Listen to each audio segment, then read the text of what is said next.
সেখানে মাননীয় অর্থমন্ত্রী আমাদেরকে যে কথা ক্যাটাগরিক্যালি বলেছেন সেটি ছিল এরকম যে প্রধানমন্ত্রী মনে করে শিক্ষকদেরকে যদি সম্মান করা হয় তাহলে দেশকে সম্মান করা হবে এবং আমি এখন শিক্ষকদের বিষয়ে মোটামুটি পরিষ্কার।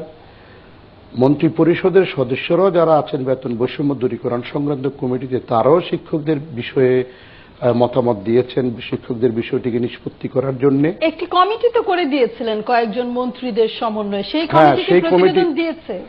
সেই কমিটির যে সভাটি হয়েছে সেই সভার সিদ্ধান্ত আমাদেরকে তো অফিসিয়ালি জানানো হয় না, ইভেন মন্ত্রীদেরকেও অফিসিয়ালি জানানো হয়নি।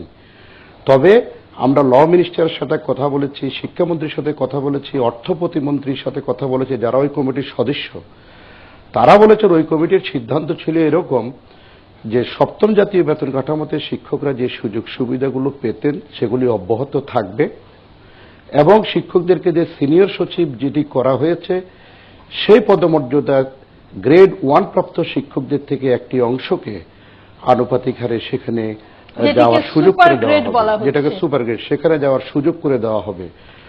তো এইটা ছিল সিদ্ধান্ত, কিন্তু ওই সিদ্ধান্তকে মন্ত্রী পরিষদের যে বেতন বৈষম্য সংক্রান্ত যে মন্ত্রী পরিষদ কমিটি, ওই কমিটির যে সিদ্ধান্ত ছিল ওই সিদ্ধান্তকে পাশ কাটিয়ে অর্থ মন্ত্রণালয় থেকে একটি পরিপত্র জারি করা হয়েছে যেটি মন্ত্রীদের অনুস্বাক্ষরিত নয়, যে বিষয়ে এই যে ওই বেতন বৈষম্য সংক্রান্ত যে মন্ত্রী কমিটি আছে সেই মন্ত্রী কমিটির কেউ সম্যক অবগত নয় এবং তারা পরিষ্কারভাবে আমাদেরকে বলেছেন এরকম সিদ্ধান্ত হয়নি। এরকম একটা বিষয় অর্থ মন্ত্রণালয় থেকে একটি পরিপত্র শিক্ষা মন্ত্রণালয়ে পাঠানো হয়েছে, যেটি আমরা আজকেও বলেছি এটি একটি জাল পরিপত্র। একটি রাষ্ট্রে যদি এরকম ব্যবস্থা হয়, বিশ্ববিদ্যালয়ের শিক্ষকদের যে সুযোগ সুবিধা ছিল সেগুলো আমাদের কাটেল করা হয়, তার মানে হচ্ছে এই মুহূর্তে কঠোর কর্মসূচির বিকল্প আর কিছু আমাদের হাতে ছিল না। এবং ছিল না এই জন্য আপনাকে একটু বলি, ছিল না এই জন্যে এটি শুধু বিশ্ববিদ্যালয়ের শিক্ষকদের বিষয় নয়, এটি রাষ্ট্রের এক রাষ্ট্রীয় বিষয় যেখানে দায়িত্বপ্রাপ্ত সরকারি কর্মকর্তারা জাল পরিপত্র সৃষ্টি করেন এবং সেটাকে বাস্তবায়নের জন্য সেটিকে যখন নির্দেশক্রমে অনুরোধ পাঠান শিক্ষা মন্ত্রণালয়ে, এটি ভবিষ্যতে অন্য ক্ষেত্র গুরুত্বপূর্ণ অনেক বিষয়ে হতে পারে। সেজন্য আমরা এই বিষয়টিকে কগনিজেন্সে নিয়েছি এবং আমরা দায়িত্বপ্রাপ্ত মন্ত্রীদেরকেও বলেছি যে এটা আপনাদেরও দায়িত্ব এই বিষয়টিকে নিষ্পত্তি করার জন্য এবং এই জন্য কর্মবিরতি আগেও আমরা এই প্রসঙ্গে অনেক আলোচনা করেছি এবং বরাবরই একটি বিষয় আলোচনায় এসেছে যে নিজেদের ব্যক্তিগত লাভালাভের জন্য, আর্থিক সুবিধার জন্য ক্লাস বর্জন বা শিক্ষা কার্যক্রম বন্ধ রাখাটা কতটুকু নৈতিকভাবে সমর্থনযোগ্য। একই প্রশ্ন কিন্তু আমরা তুলি যখন নানান দাবিতে ডাক্তাররা কর্মবিরতিতে যান। ধন্যবাদ রূপা। দেখেন, বিষয়টি হচ্ছে যে দীর্ঘ 8 মাস যাবৎ কিন্তু আমাদের শিক্ষকরা আন্দোলন করছে এবং 37টি পাবলিক বিশ্ববিদ্যালয়ের শিক্ষকরা একযোগে। সো এখানে কিন্তু একটি বিষয় আছে যে বহু মানুষের সম্মান কিন্তু এখানে জড়িত। বিশ্ববিদ্যালয়ের শিক্ষকরা সারা পৃথিবীতেই কিন্তু আমরা বারবার বলেছি যে আমরা এই প্রোটোকল চাই না, আমরা এই কম্প্যারিজন চাই না, কিন্তু আমাদের যে একটা মর্যাদা ছিল সেই মর্যাদাটা কেড়ে নেওয়া হলো।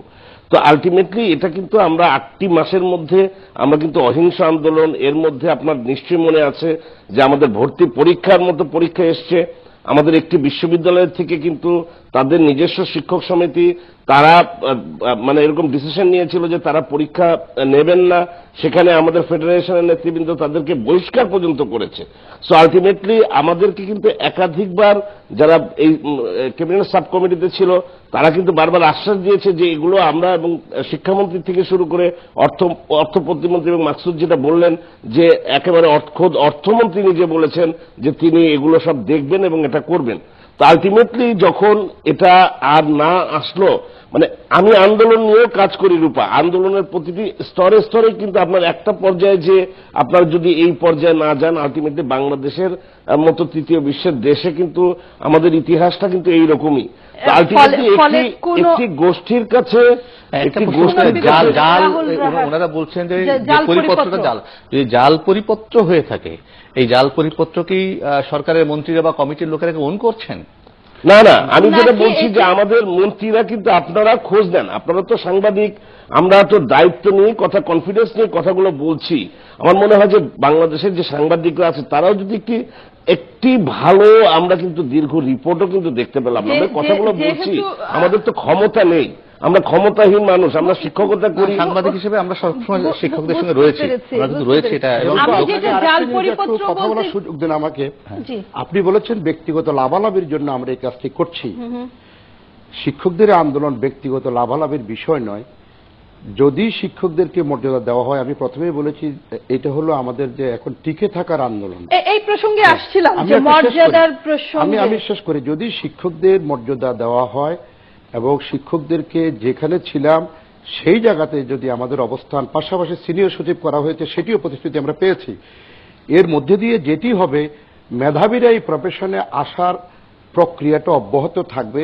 আদারওয়াইজ মেধাবীরা এই প্রফেশনে আর আসবে না, এতে দেশ ক্ষতিগ্রস্ত হবে।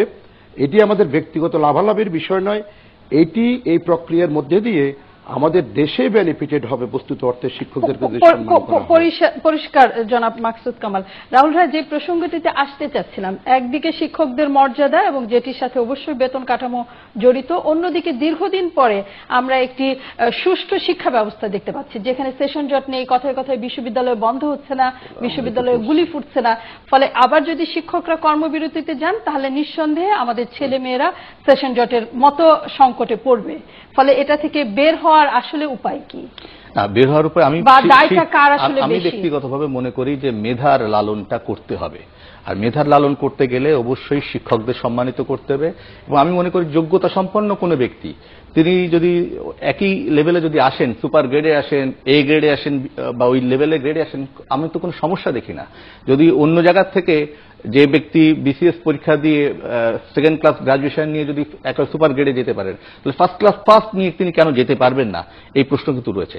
আমি প্রত্যাশা করছি যে তারা কিন্তু অনেক দীর্ঘ সময় ধরে ধৈর্যের সঙ্গে মোকাবিলা করে আন্দোলনটা করছেন। এবং আন্দোলনটা করছেন বলে আপনারা দেখবেন সর্বশেষ শিক্ষক সমিতির যে নির্বাচন হয়েছে ঢাকা বিশ্ববিদ্যালয়ে, সেখানে যারা আমরা প্যানেলের নাম যাই দিই না কেন, সরকারপন্থী বলে যাদের মনে করা হয়, তারাই কিন্তু ব্যাপকভাবে জিতেছেন। কারণ হচ্ছে তারা শিক্ষকদের, সাধারণ শিক্ষকদের যে সেন্টিমেন্ট সেটা তারা ধারণ করে আন্দোলন করছেন।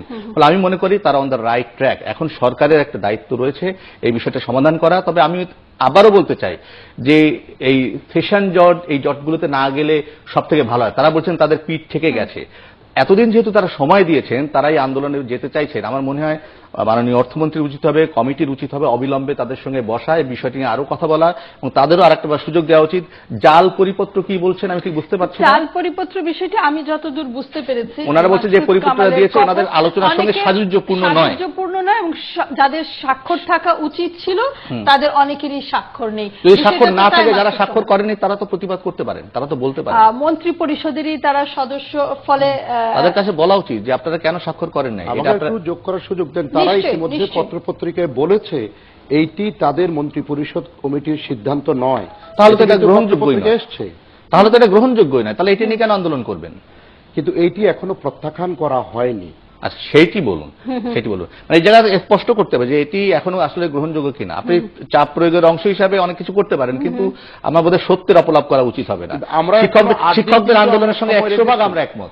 আমরা এখনো আজও আমরা যেটি বলেছি, আমরা 11 তারিখের কথা বলেছি, এই জন্য এখনো 8 দিন সময় আছে। It's a matter of 1 hour or less than 1 hour এটাকে নিষ্পত্তি করার জন্য। তারপরেও আমরা 8 দিন সময় রেখেছি। আমরা প্রত্যাশা করি ছাত্রছাত্রীরাই হলো আমাদের প্রাণ শক্তি, শ্রেণীকক্ষ আমাদের জায়গা, আমরা সেখানে থাকব। 8 মাস আমরা কোনোভাবেই এই কার্যক্রমগুলো ব্যাহত করিনি এবং ভবিষ্যতেও হবে না। আরেকটা জিনিস রূপা, আমি যেটা বলতে চাচ্ছিলাম যে এটা খুবই একটা দুর্ভাগ্যের ব্যাপার। দেখেন, আমরা তো মেধার চর্চা করি, আমরা মানে মানুষের কারিগর, আমরা মানুষ তৈরি করি। এই যে এত ভালো একটা পে স্কেল সরকার দিল, কাদের এই ষড়যন্ত্রে এই পে স্কেলের এই বেহাল দশা হলো? একটা পে স্কেলে আপনি শিক্ষকরা আগের যে মর্যাদা পেতেন তাদেরকে টেনে এসে নিচে নামানো হলো। এরপরে তাদের জন্য একটা ক্যাবিনেট সাব কমিটি করা হলো। ক্যাবিনেট সাব কমিটির যারা আছেন প্রত্যেকটা মন্ত্রী তারা বলছেন যে তারা এটা জানেনই না। তাহলে পরে বাংলাদেশের যেই, আমরা তো মুক্তিযুদ্ধের চেতনার কথা বলছি, এই ন্যাশনাল ব্যুরোক্রেসি তৈরি করার জন্য আমরা সেই পুরাতন মানে একেবারে যেটাকে আমরা কলোনিয়াল ব্যুরোক্রেসি বলছি, রেড টেপ ব্যুরোক্রেসি বলছি, এর মধ্যে তো আমরা থাকতে চাচ্ছি জিয়া না। রহমান, তার মানে আপনার অভিযোগ যে মহৎ উদ্দেশ্য নিয়ে সরকার এত বেতন স্কেল বাড়ালো, তার সুফলটা একদম সকল পর্যায়ে সমানভাবে পৌঁছায়নি। Exactly. মোস্তফা ফিরোজ, শিক্ষকদের আন্দোলন এবং মর্যাদা দুইটা রক্ষার দায় দায়িত্ব আসলে কার কাঁধে বর্তায়? এবং 11 জানুয়ারি থেকে যদি মাত্র 8 দিন সময় আছে, কর্মবিরতি শুরু হয়, তাহলে আসলে সেটার দায় দায়িত্ব কার কাঁধে পড়বে? তারা যে অর্থ মন্ত্রণালয়ের দিকে ইঙ্গিত দিচ্ছেন, সেই অর্থ মন্ত্রণালয়ের দিকে, মন্ত্রী পরিষদের দিকে, নাকি শিক্ষকদেরও দায় দায়িত্ব আছে?